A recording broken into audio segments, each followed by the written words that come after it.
Hi everyone, welcome back to the channel. This is part 1 of 5 of my Rhythm of War spoiler breakdown. I'm going to go over each part of the book, all 5 parts, individually, and talk about the different things in those parts that stood out to me. Things that impacted me and majorly influenced the way I feel about the book.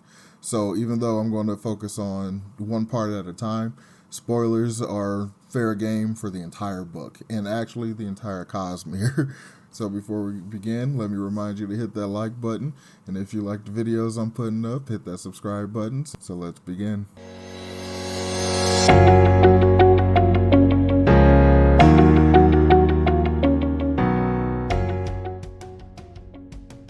So in part 1, obviously the prologue is a part of part 1, and we get a lot of stuff between Venli and Gavilar during this time. And when I finished the book, when I got through the book, I had to immediately go back and look at the prologue because it made me think of it in a completely different way. Because Gavilar, all we've really heard about him is from the perspective of his family. So everybody has basically said he's this great guy, he's honorable and stuff. And even through Dalinar's flashbacks, that's all we've really seen. But I knew somebody who was just as bad as Dalinar, who was right next to him the entire time, who literally murdered his way to the throne, couldn't have been that good of a person. So the conversation he has with Navani, where he just goes on this whole tirade, just talking all kinds of smack to her. Like, I was like, oh, okay, here's the jackass that murdered his way to the freaking throne. But based on what we learned at the end of the book about what happens with Taravangian's ascension to become Odium, I have a new, well, I don't know if it's a theory or if it's more or less confirmed now, but I kind of was able to take that information plus some of the stuff he said to Navani at the very beginning and suss out his plan. Like when they were talking about his legacy and stuff, and how he was saying it doesn't matter what Navani writes about him because he'll secure his own legacy and like enter the realm of gods and like become immortal, really. Like, so I'm thinking he had an anti-void light sphere, so he was trying to basically collect enough of that to kill Race in order to take up the shard of Odium and ascend to godhood. I think that was originally his plan. He's just using like the Sons of Honor as a method to get to the information that he needs in order to try to make this happen. And based on what happens at the end with Taravangian becoming Odium, I don't know if that would have been a better option or not. I don't know. I almost feel safer with Gavilar being Odium than I do with Taravangian being Odium, because that's kind of terrifying. So after the prologue, we jump right into this immediate action scene where the coalitions are trying to work together to save the people of Hearthstone. They've deployed for the first time the 4th bridge, which is this giant flying barge, and it's basically the first like air travel that's ever existed on Roshar, and they're taking it out on this maiden voyage to go and collect all the people from the town that Kaladin grew up in. And of course, like, considering it's an action scene as it starts, like, they get stuff going and like they're moving along, but of course they got spotted, and then the Fuse show up. So there's the battle like starts, and there's Fuse versus the Heavenly One. There's the Heavenly Ones versus the Windrunners, and like we get a huge cool action sequence, and like they're going against each other and all that stuff. It's really cool. But then what surprised me honestly is the fact that Moash showed up with them, with the Heavenly Ones and the other Fuse and stuff. And he almost immediately goes after Kaladin because, their relationship or whatever right now. But before Kaladin and Moash actually deal with each other, Kaladin deals with this new type of fused, Lesian the Pursuer, and he's a type of fused. I can't pronounce it because they got really interesting names for their different brands of fused, and yeah. But essentially what he can do is he can do short range teleportation. So like he can or he can like turn himself into a sprint or like a spirit thing and just shoot out as a ribbon of light from his body, and his body will crumble into like dust, and then like wherever he like lands or arrives at, he recreates a body, and like that's how he teleports. I think that's a really cool interpretation of like the transportation surge. like how else callers can almost outright teleport. Like this type of fuse can do this short range kind of thing, like with the bodies and everything. I think that's really cool. I like it. It's very unique, but it's like familiar at the same time. And while dealing with Lesian, or the Pursuer, I'm just calling him the Pursuer. While dealing with the Pursuer, Kaladin ends up getting basically lured into a trap where they use this suppression fabrial on him, and it suppresses all his radiant powers, and he's basically just human.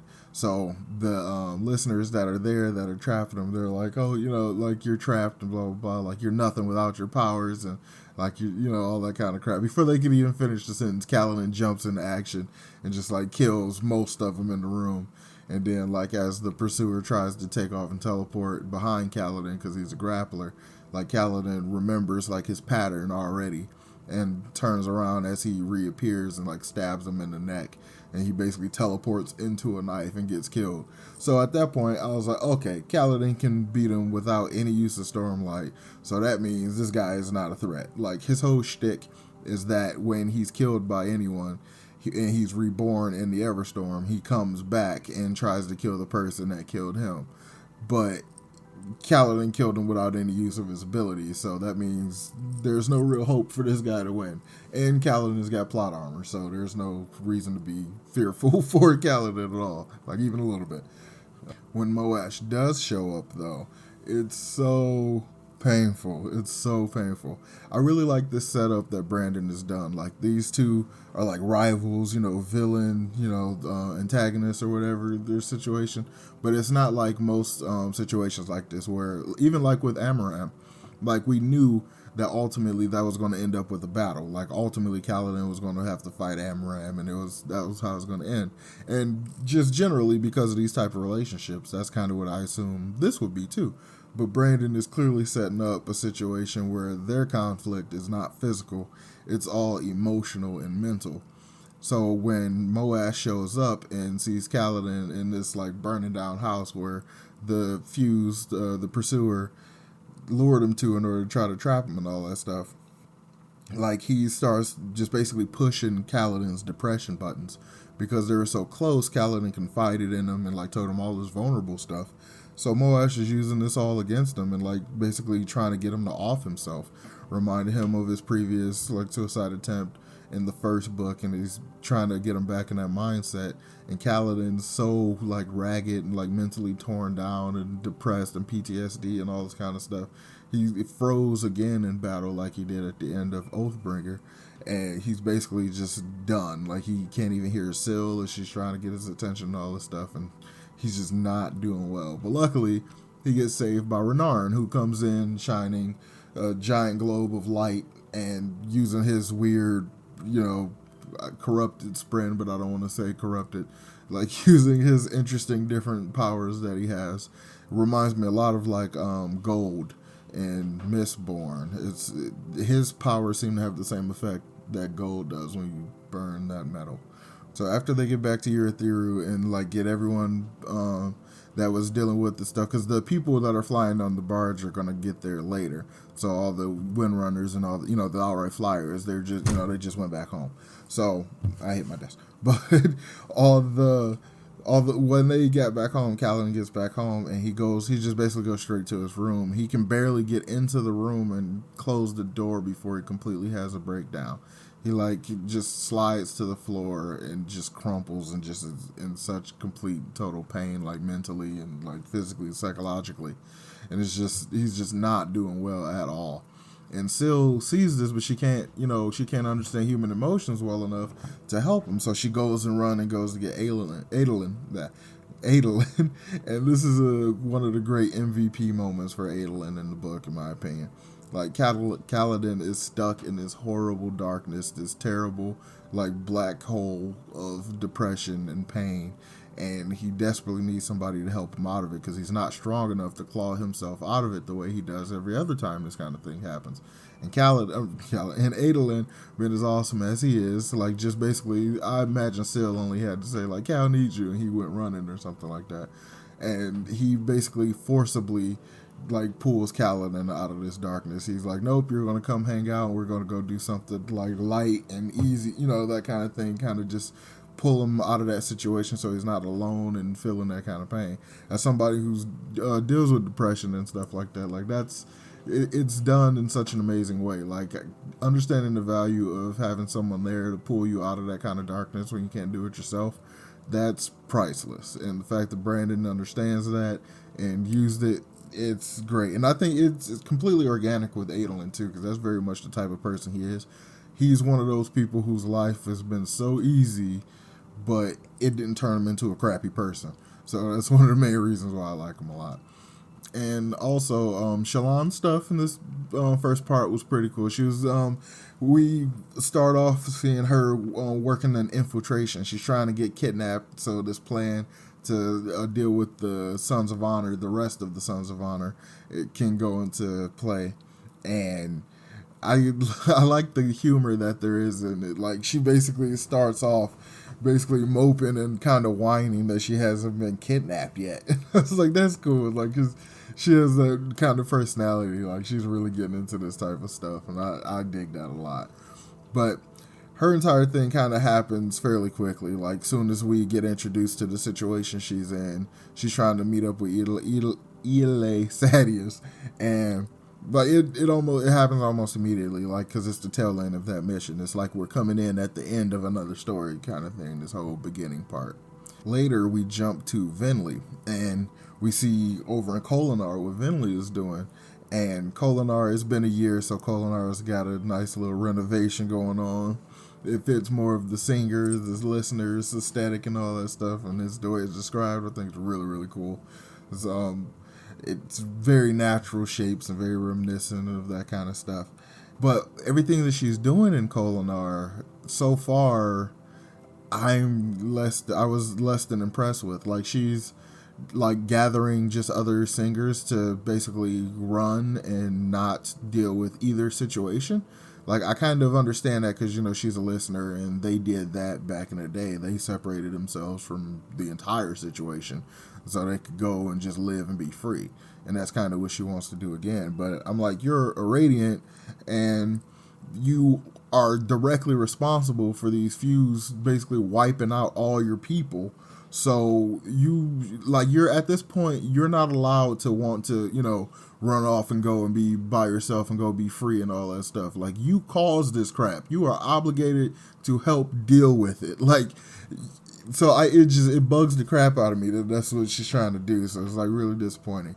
And then like the more we learn about the order that she's a part of, it kind of makes sense because the order she's a part of is very much about freedom and stuff like that. And on the way back to Urithiru, as they're flying, Navani's in her own little capsule thing that they got her in. It's basically like a flying palanquin for her and stuff. And she finds this ruby. It's basically a span reed, and somebody's communicating with her through their remote writing things, their span reeds. So she turns it on, and basically the person on the other side of it is saying she needs to stop all the research because what she's doing is terrible and evil, because to create fabrials, you're functionally enslaving Spren. So whoever the person on the other side of the span reed is like really pissed off about it and like can't stand it and like hate her and hate humans and stuff as a result of it. And yeah, and after that, part one pretty much ends with Navani giving the suppression fabrial that was used on Kaladin to her scholars so that they can try to reverse engineer it and compare it to the crystal pillar in Urithiru to see, like, does this match this construct, so they can figure out more about it because they've been studying it forever and they're trying to figure it all out. Part one had me very much based on the pace and the speed and the tone and everything, like, because it was very much like jumping into a movie and it's already in the action sequence. It's like you're jumping in at the tail end of a whole other like climax or something, and that got me geared up for like, oh, this is going to be fast paced, like stuff's going to happen, stuff's going down. Like Shallan got to her mission objective, what seemed like really easily. Like Kaladin immediately met up again with Moash. I'm like, okay, so that's going to end up going down. And like so I was expecting just this pace of the book to just be fast and like a bunch of stuff going on and like this, just kind of bobbing back and forth, all this stuff. And I even knew previously that there's going to be a fabrial arms race because Brandon said that at some point in some interview or something like that. So I was very curious, like, especially with the introduction, the introduction of the fourth bridge, like, so that lends itself to the Fabrial arms race and everything like that. So I was very much expecting different stuff out of this book than I got. There was like all this promised speed and build up that was like promised from the beginning, just kind of stops immediately. And we'll talk more about that in part 2, because that's where it really happens. With that being said, I'm going to end this video here. So if you like this video, please hit the like button. And if you like the videos I've been posting up lately, hit that subscribe button so you don't miss any videos when I upload them. So these are some of the things in part 1 that really stuck out to me, and the type of impression I got from it just starting off, because I had been reading it as preview chapters too. So it built up like 20 weeks worth of expectation of how the rest of it was going to play out based on these chapters. So what about part 1 stuck out to you? What were your favorite parts? Let me know in the comments down below. Remember to hit the like button, and if you like these videos, subscribe, and I will talk to you guys later. Peace.